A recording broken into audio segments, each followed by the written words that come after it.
Saat ini teman-teman kita akan melusuri jejak-jejak mistis, jejak-jejak kemudian legenda yang penuh dengan misteri-misteri bersama Pak Genta. Nah, terima kasih Rahayu, terima kasih Rahajeng atas waktu dan kesempatannya di sini kita ya teman-teman. Ada sebuah lokasi yang dipercaya oleh masyarakat dalam cerita tutur yang sangat familiar, sebuah gerbang menuju istana gaib, bahkan diduga menuju istana Ratu Kidul. Mari kita telusuri bersama-sama. Jadi Pak Genta, jalannya seperti ini Pak ya? Iya.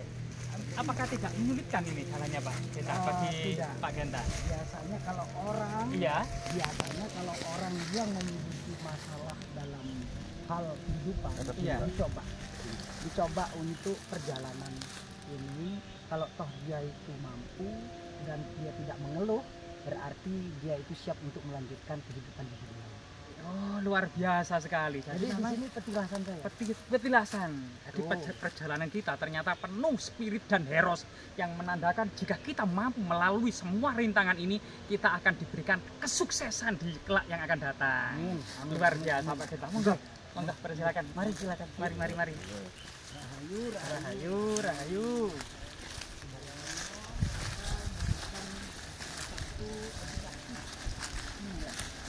Terus memberikan informasi dan edukasi di tengah-tengah masyarakat ya, yang kemudian menyimak arti kesejarahannya atau menapak silasi jejak leluhur kita, leluhur Majapahit, leluhur Nusantara, dan tentunya kita merupakan mata rantai ya dari leluhur masa lalu. Kesuksesan leluhur masa lalu itulah sehingga kita sampai saat ini pun masih eksis.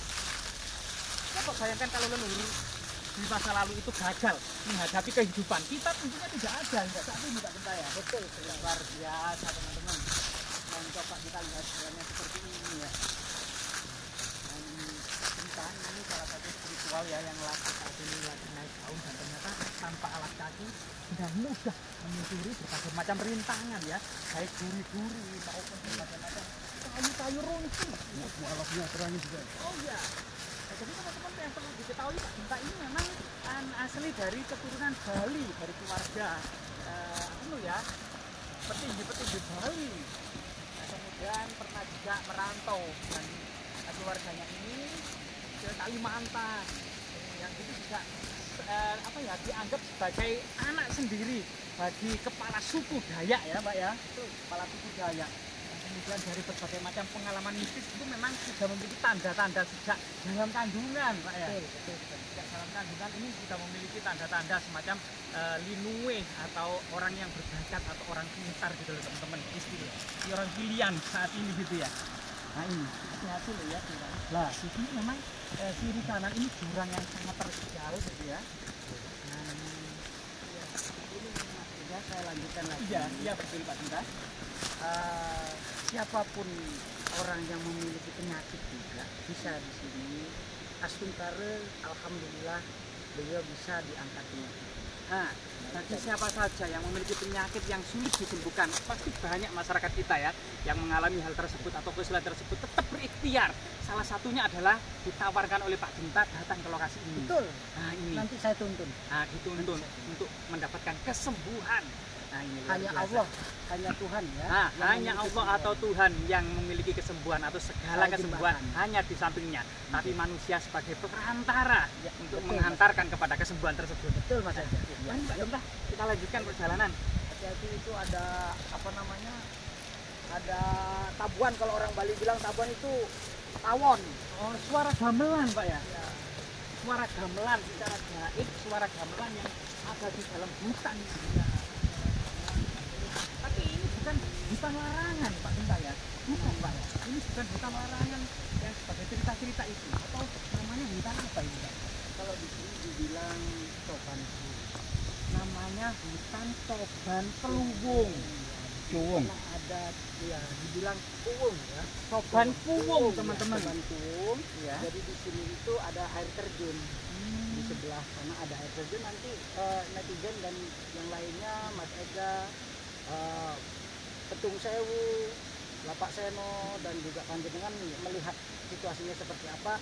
Di sini itu sedikit banyaknya dahulu itu sempat terbawa dalam ranah goibnya seseorang, sehingga ceritanya itu beliau itu mau bertapa.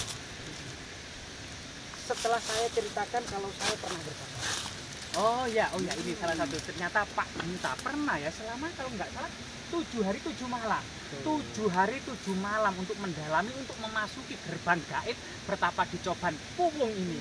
Nah, gimana ceritanya? Ceritanya setelah saya melakukan hal itu, ya, saya berikan bocoran terhadap orang yang memiliki masalah duniawi, masalah keluarga. Nah, artinya yang duniawi itu bisnis, usaha dan lain sebagainya.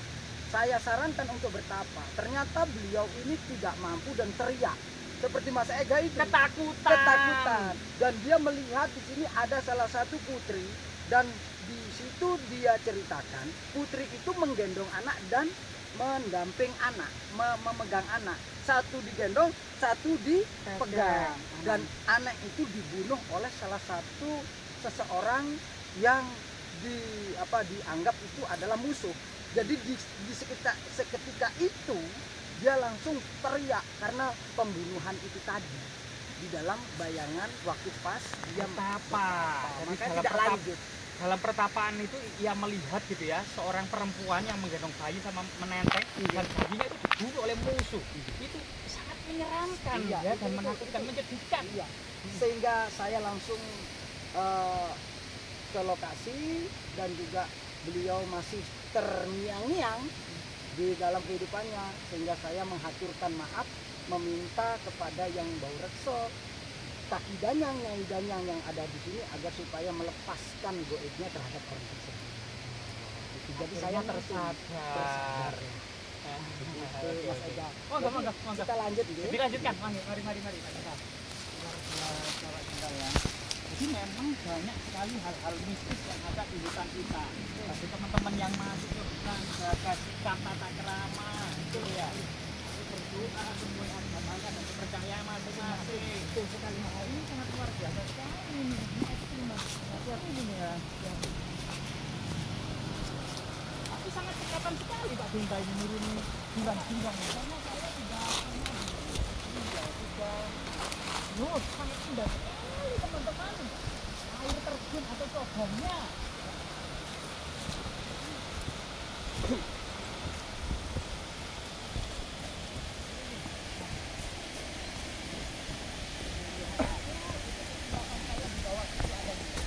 Ada gua Pak ya, ada gua keramat, bahkan mungkin paling keramat di lereng gunung Welirang ini Pak ya. Bisa jadi mirip seperti itu, tapi banyak yang tidak paham. Oh, tidak banyak yang tidak memahami akan hal-hal seperti ini. Sebuah gua pertapaan gitu ya.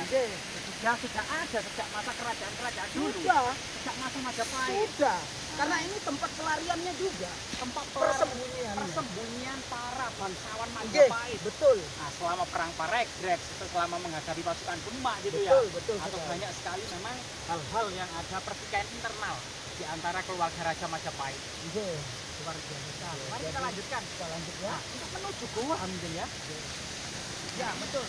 Kita menuju gua. Ini tidak pernah, juga berulang kali. Ini sudah sering di opening, sudah pernah beberapa kali di opening oleh masyarakat ini, tapi tidak jalan. Oh iya, untuk dibuka semacam pariwisata.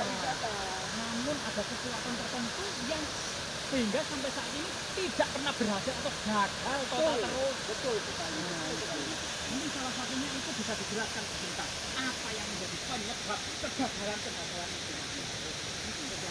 Itu satu, dikarenakan tidak ada keikhlasan. Yang pertama itu beberapa pengelola ya. Nah, saling berebut dan lain sebagainya, sehingga dia melupakan apa itu mistis. Nah, dan padahal yang direbut itu adalah mistis. Tempat. Kalau memang betul-betul diberikan kepada Ibu Betara, kepada Allah, kita pasti akan mendapatkan wisatawan yang banyak. Karena di sini memang sengaja seperti ini, berarti alam tidak restu Nah, adanya opening itu. iya berarti memang kalau menata sebuah lokasi ada dalam istilah Arab itu hablum minallah, hablum Hablum minan nas, minannas. hablum minan ini. Iya, betul. Alam Betul dengan sekali. alam, dengan manusia dan dengan Tuhan itu harus Betul bersatu. sekali, betul Nah, sekali. luar Gitu. biasa. Dan juga kita harus saling mempercayai, tidak boleh saling sikut kiri, sikut kanan. ada Jadi niatan buruk. oh, jadi Nah, begitu iya. Mas Ega. Menginjak temannya, saudaranya, Betul merasa sekali. paling pinter, merasa paling hebat. Aduh, Betul sekali Mas itu Ega. benih Iya, kehancuran benih-benih malapetaka dunia. Para leluhur kita itu kan sudah pasti sifat itu juga dari dia. Nah, betul. Dibuktikan dengan sekarang ini. Kalau memang toh ide besar Allah Subhanahu wa taala itu merestui tempat ini pasti tidak seperti ini. Iya. Karena sedikit banyaknya saya itu diam-diam merawat dan juga dengan bibit saya datang kemari membersihkan, mengucap matur sembah nuwun terhadap ada yang bersih. Luar biasa. Mari kita lanjutkan kita. Luar biasa.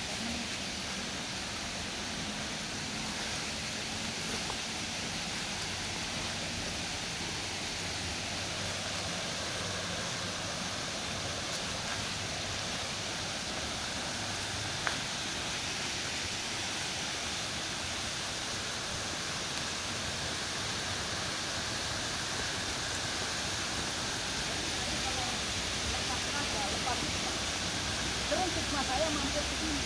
Oh, ya, ini salah satu ini rahasia para leluhur Nusantara itu adalah rogo sukmo atau melepaskan arwah. Wah, ini sudah tidak hanya dipelajari di film Harry Potter saja untuk melepaskan arwah. Iya. Saya kemarin arwah saya ditarik kan? Ya jelas lah. Waduh, arwah Tapi saya kemarin taruh ditarik. ditaruh di tempat yang khusus buat yang anjingnya, yang saya nggak kemana-mana. Iya. Selalu ingat saya. Loh, luar biasa Pak Ginta ya. Jadi pertapaannya itu sangat luar biasa sekali. Ini salah satu lokasi di mana kemudian Pak Ginta ini melakukan ritual rogo sukmo, yaitu kemudian mengeluarkan arwah.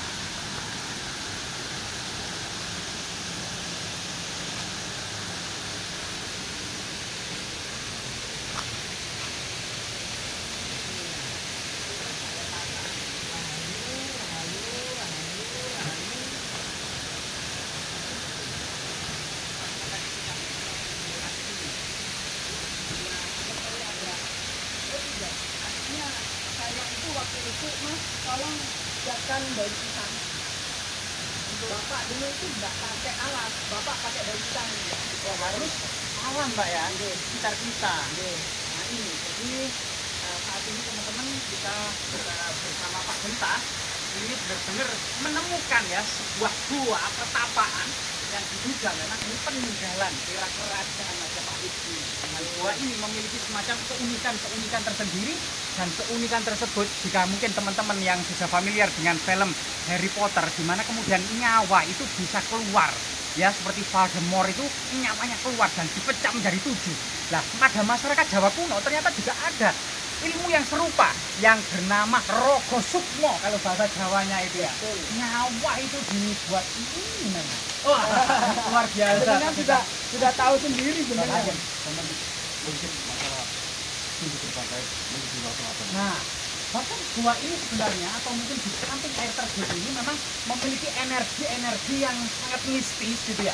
Ada penyatuan dari alam ya, tanah, air, udara, kemudian cahaya bergabung menjadi satu dan konon katanya Pak Genta ya, nanti mungkin bisa diceritakan sendiri ada penjelasan bahwasanya ini merupakan gerbang gaib menuju istana Ratu Selatan. Betul. Nah ini teman-teman ya.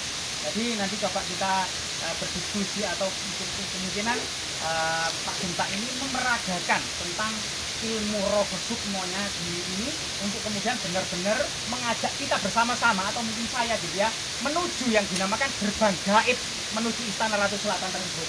Betul. Nah, monggo Pak Genta. Ya, jadi saya harus duduk di situ tapi kembali ke bicara nih. Ya. Saya minta ininya dulu.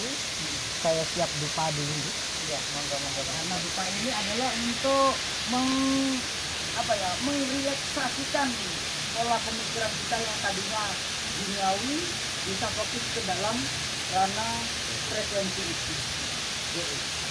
Rahayu.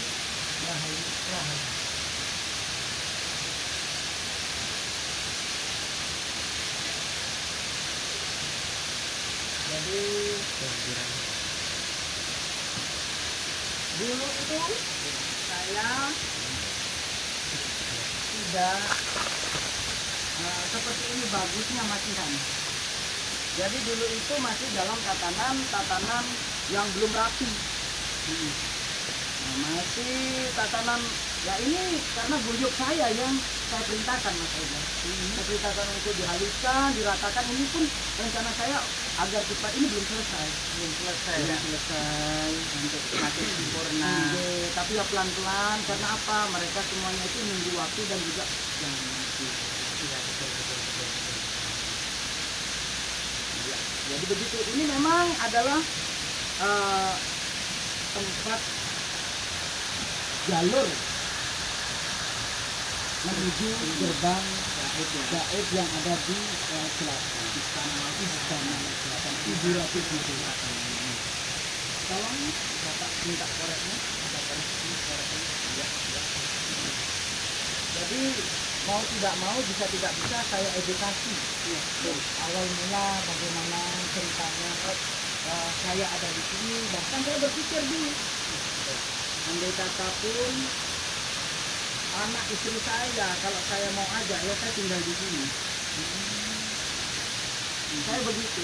Kenapa saya berpikir begitu? Karena kondisinya saya itu dalam hal membela keluarga tidak separuh-separuh. Dalam situasi kondisi ini bukan karena saya membela terus saya kecewa dengan keluarga saya jadi begini, tidak. Dari dulu saya sudah begini. Gitu. Sebelum saya ketemu sama istri.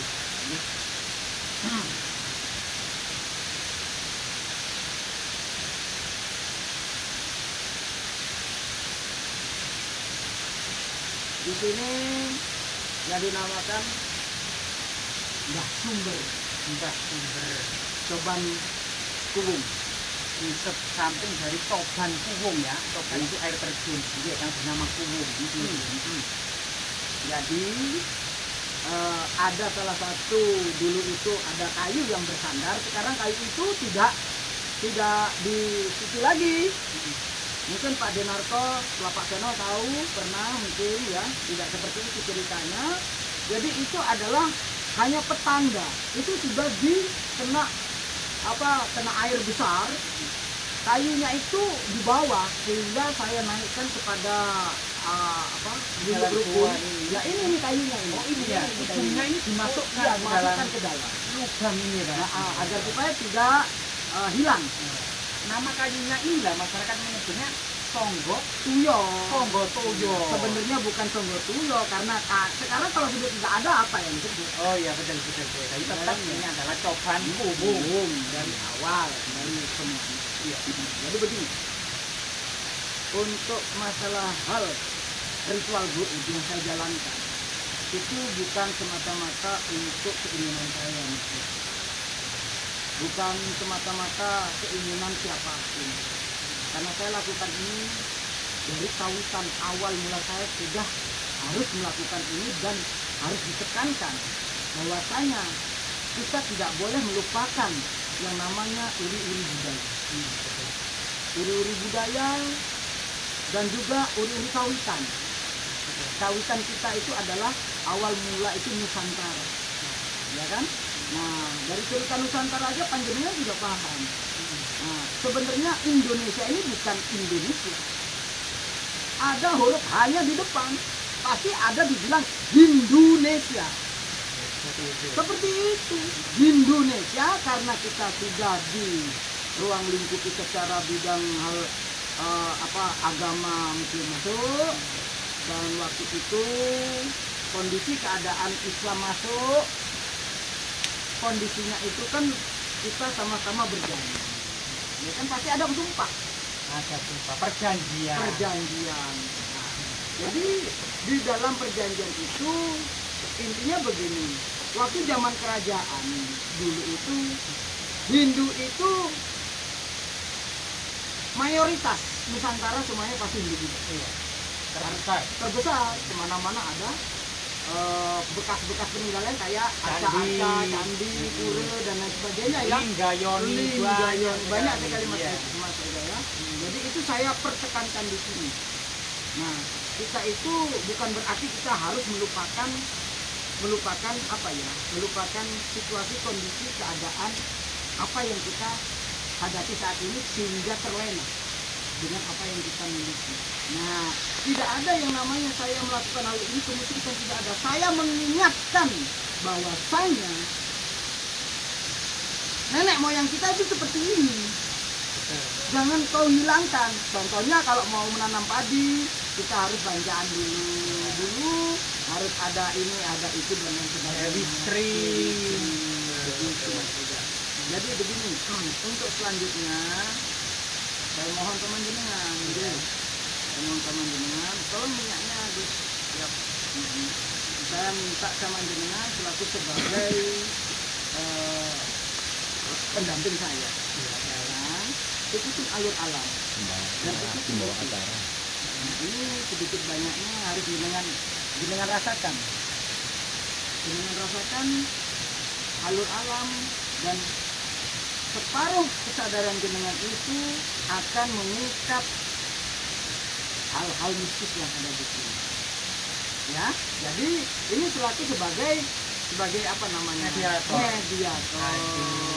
Jadi begitu ya. Mau tidak mau ya Bapak. Ya seperti Pak Genta ini bukan dibilang untuk katanya. Jadi Bapak kepingin panjenengan dilihat oleh masyarakat semuanya. Iya, biar supaya sedikit banyaknya ini rada apa ya? Memberikan edukasi gitu loh Mas. Ikhlaskan edukasi terhadap orang banyak. Biar supaya Pak Genta ini biar tidak dinilai katanya jahat lah, katanya bisa ini itu segala macam, enggak kan. Nah, cuma sekedar saya memberikan pengedukasian seperti apa yang sebenarnya. Jadi ini juga termasuk tempat untuk pengobatan di sini. Jadi orang-orang yang sudah parah dan lain sebagainya, nah syaratnya itu memang harus. Ini bawaannya ngantuk Mas Ega. Oh, ini adem ayem. Keayeman. Jadi rahayu.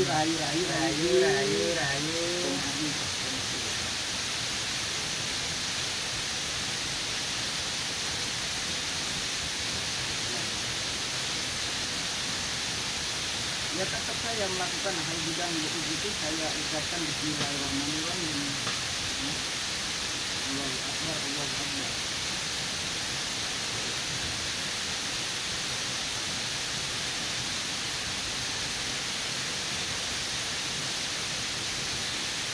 Mas Ega, ikutin alur saya. Ikutin alur saya, jangan pernah takut dan jangan pernah ragu. Pak Genta ini membuktikan kepada panjenengan bahwasanya di dalam alam gaib itu bisa dijelaskan sama panjenengan. Jenengan bisa ungkapkan nanti. Mbak Sumber mengirim jenengan, Mbak Sumber mengikuti jenengan, entah itu Mbak Sumber, Mbak Kembang yang ada di sini adalah Mbak Sumber, Mbak Kembang, Mbak Cubung, terus banyak sekali di sini. Di antara mereka semuanya itu pasti hadir. Jadi ikutin alurnya. Mas Ega jangan tegang, yes. Mas Ega jangan tegang, meskipun Mas Ega sudah pernah. Ya, jadi pertama kali saya ucapkan, tolong ini tasnya Mas Ega. Iya. Nanti saya minta panjenengan, nanti beliau itu akan berbahasa Jawa. Berbahasa Jawa. Beliau akan berbahasa Jawa dan ya bahasanya panjenengan kalau saya kan nggak mungkin, gitu. Ya kan? Karena saya selaku sebagai di sini termasuk yang menjalani, ya sedikit banyaknya saya sebagai mediator yang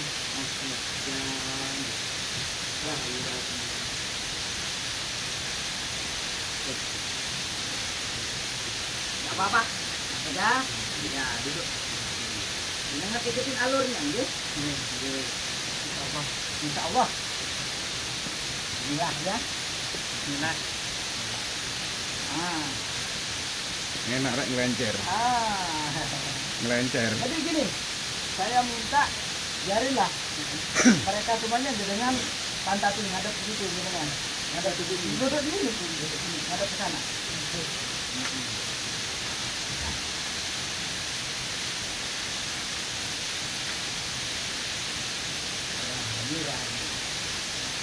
Saya minta kepada yang bawa resto di sini juga mendukung agar supaya edukasi ini bisa untuk diberikan kepada orang-orang banyak yang terbaik,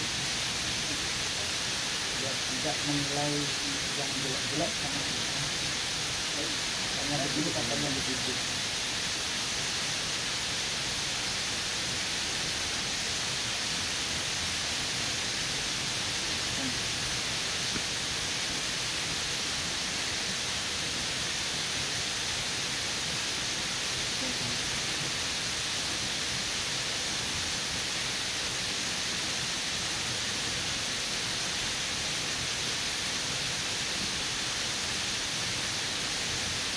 Sebentar ya.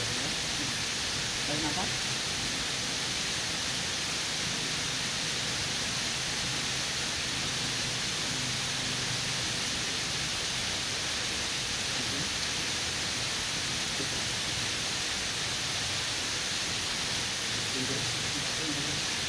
Saya minta masuk ke raga saya, masuk ke rasa saya, agar supaya bisa memberikan penjelasan tentang tempat ini.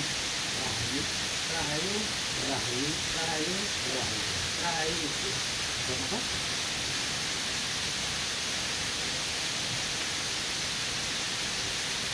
Lepas.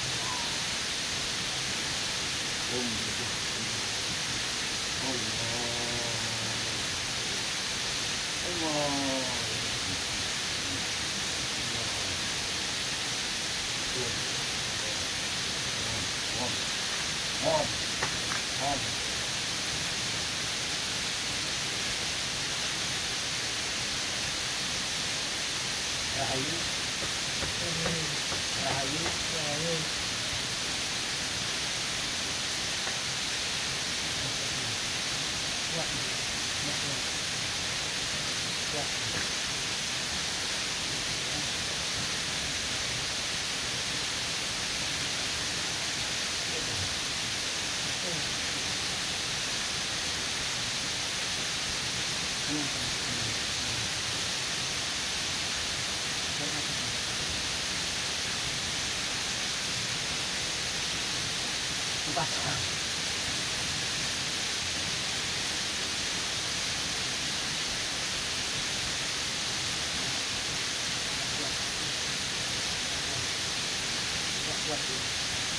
Dengan masuk di gerbang itu saja, tapi tidak kuat untuk menerima.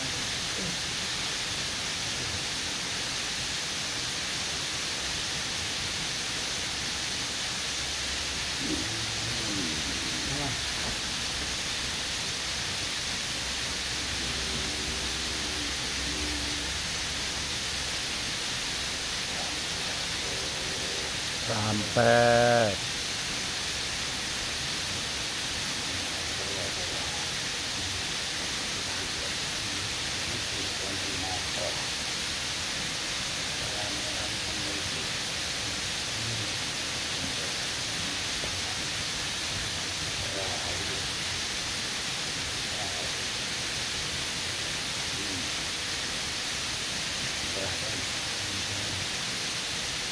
Antung.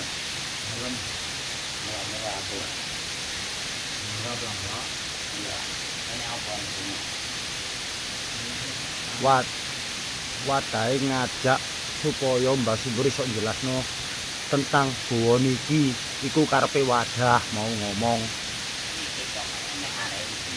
Iku mau di supaya arek iku raga sukma cek iso nerangno ngoten lho Mbah.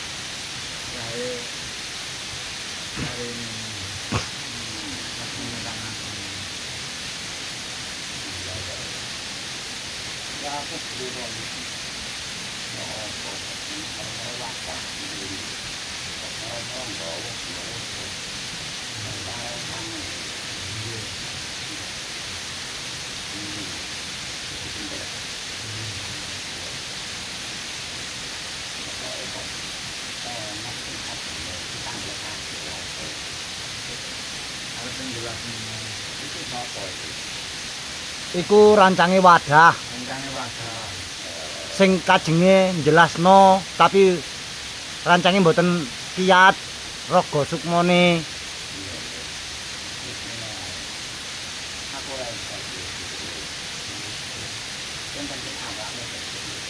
Apa meneh wadah tahun ini.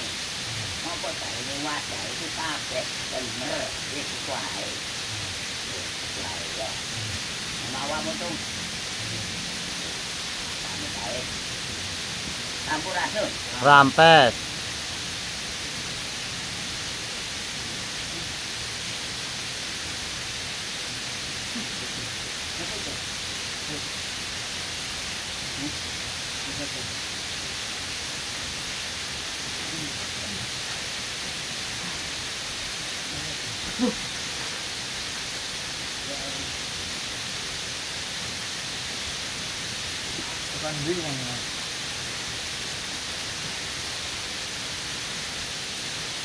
Iki udah Pak. Iya.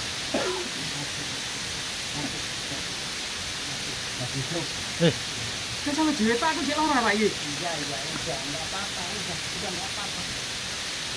Bisa. Ini minum Pak, kasih minum. Bisa enggak kasih minum. Udah langsung itu aja langsung. Minum langsung. Enggak usah ragu-ragu. Banyak nih. Banyak minum.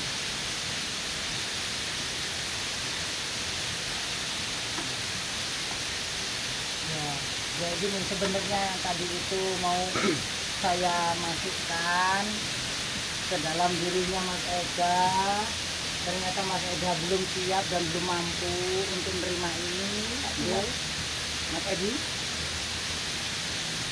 Pak Narko, Bapak Seno, Mas Edi, Ketum Sewu, ternyata Mas Ega tadi nggak mampu. Terpaksa saya manuver kembali lagi aura goib itu ke saya. Bukan berarti apa, namanya orang sekali jalan masa balik lagi, itu tidak mungkin ya. Sekali jalan itu tidak mungkin, sekali jalan langsung jalan gitu loh ya kan. Nah, biar kita tidak dibilang katanya. Menurut panjenengan bagaimana Nyapurus dengan perjalanan hal yang jenengan rasakan tadi, tapi beliau belum mau masuk manjing, cuma dirasakan aja. Ceritakan aja pengalaman di sana. saya ada di mana dan Saya terbangun gitu ya di bawah pohon, tapi pohon tersebut banyak bunga-bunganya gitu loh. Kamu lihat kayak kereta, kayak apa? Kereta emas gitu loh, kayak kereta emas itu berjalan dengan kuda putih berwarna 3. Iya mungkin ya itu. Terus kemudian mungkin ada wanita cantik di situ serba hijau pakaiannya. Apakah itu yang dimaksud Nyiro Kidul gitu? Kurang tahu saya. sudah pasti. Suasananya itu saya asing, nggak pernah lihat suasananya itu.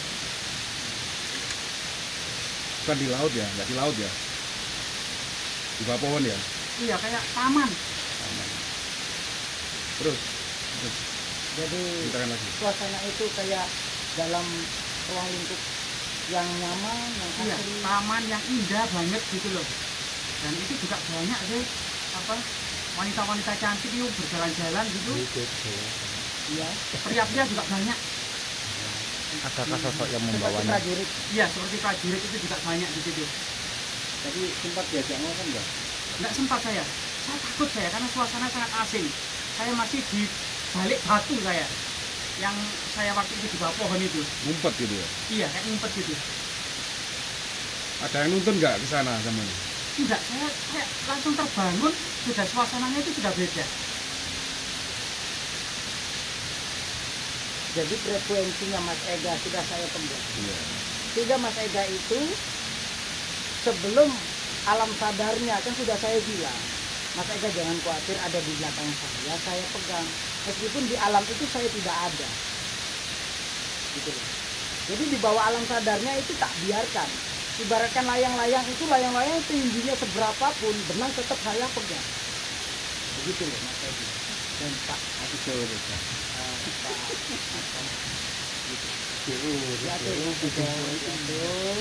jadi ini kedua kalinya. Yang di sana beda. Yang ini bikin betah ya suasana di sana ya. Yang kali ini Ya, bikin kerasan. iya kayak indah tapi agak takut karena asing. Ngeri-ngeri sedap. Nah, Iya. Dan ya Bener nggak yang disampaikan Pak Genta bahwa memang di sini adalah gerbang gaib menuju ke istananya Ratu Laut Selatan? Kira-kira dari pengalaman. bisa jadi itu Nah. karena suasana kerajaan putri-putri prajurit itu banyak, ada kereta, ada seorang yang pakaiannya serba hijau di atas kereta kencana gitu. Saya tapi takut melihatnya. Di balik batu. Iya, saya di bawah pohon penuh bunga-bunga gitu, terus ada batu, saya ngumpet di baliknya gitu. Cuma melihat suasana itu aja. Seandainya Kang Ega dibiarkan di sana terus gitu gimana? Kerasan nggak? Ya kurang tahu kalau ditangkap saya. Oke, yang terakhir pesan-pesan dari Pak Genta. Seperti Ya, apa tentang alam gaib dan tempat ini yang memang Pak Genta di belakang layar kan ngomong adalah pintu gerbang menuju ke Istana Ratu Selatan. Coba Pak Genta disampaikan untuk sebagai juga penutup.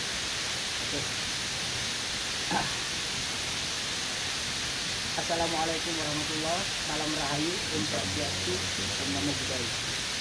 Buat kita semuanya, ini juga pelajaran buat kita semuanya, termasuk Mas Ega, yang membuktikan dan langsung beliau itu merasakan sehingga di alam itu, di alam Saranjana dan di alam gaib itu memang ada Mas Ega.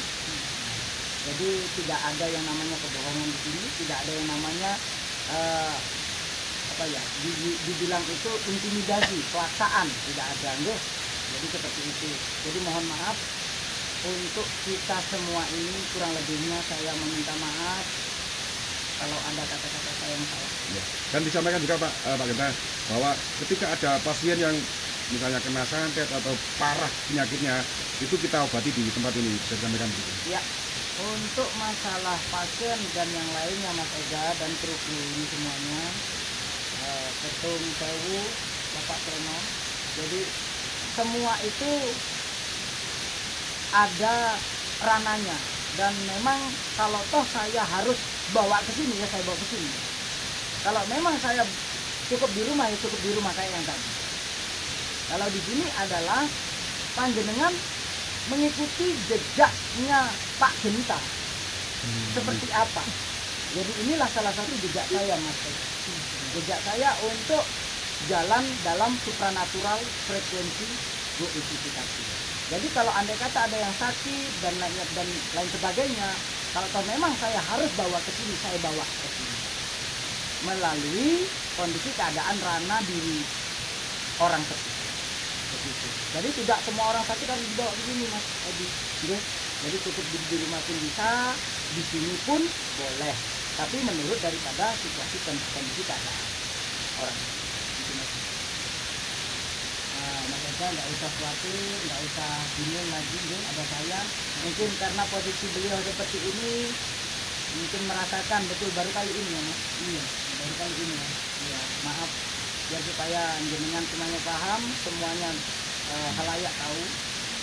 Inilah yang dibilang kurir budaya.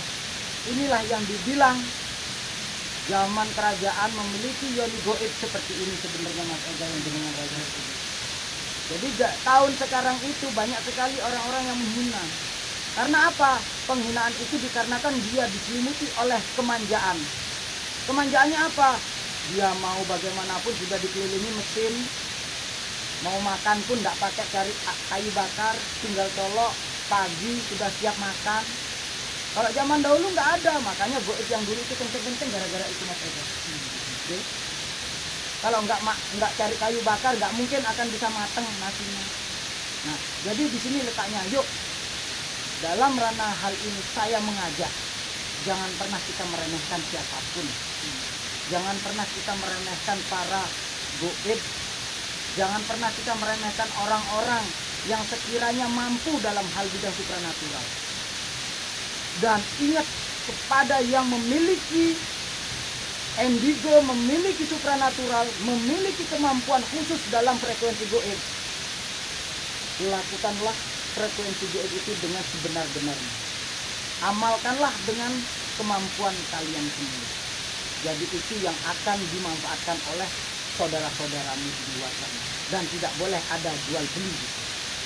Itu pesan saya dari Pak Genta.